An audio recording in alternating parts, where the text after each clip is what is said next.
યોજાનાર કિસાન મહાપંચાયતમાં મોટી સંખ્યામાં હાજર રહેલા આપ ધારાસભ્ય ગોપાલ ઇટાલિયાની ખેડૂતોને અપીલ।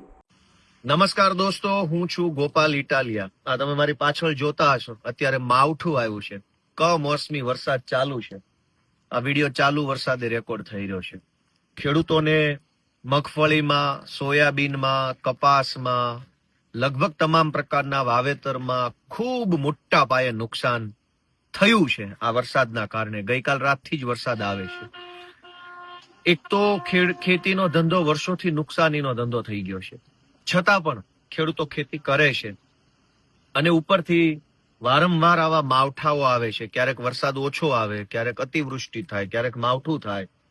ખેડૂતોએ દવા, ખાતર, બિયારણ, પાણી, મજૂરી પાછળ જે ખર્ચો કર્યો હોય એ ખર્ચો વળતરના સ્વરૂપે જો સરકાર પાસેથી મળી જાય તો ખેડૂતને નહીં નફો નહીં નુકસાનના ધોરણે આખું વર્ષ નીકળી જાય।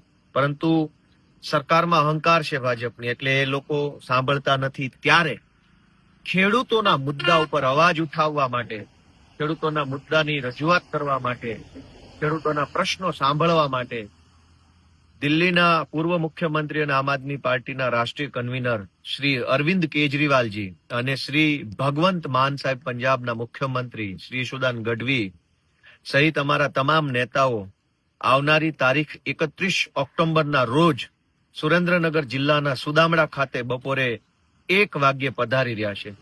હું આખા સૌરાષ્ટ્રના તમામ ખેડૂતોને વિનંતી કરું છું કે આ ભાજપની સરકાર તો આપણી વાત સાંભળવા તૈયાર નથી, પરંતુ આ વખતે એવડી મોટી સંખ્યામાં આપણે આપણું શક્તિ પ્રદર્શન કરીએ, ખેડૂતોની શક્તિ બતાવી દઈએ અને એ 31 તારીખે સરદાર જયંતિના રોજ સરદાર પટેલ એક ખેડૂતોના આગેવાન હતા, એમની જન્મ જયંતિ નિમિત્તે આખા ગુજરાતભરમાંથી, આખા સૌરાષ્ટ્રથી એટલી વિશાળ સંખ્યામાં ખેડૂતો ઉપસ્થિત રહે કે ભાજપની સરકારના આંખ કાન ખુલી જવા જોઈએ।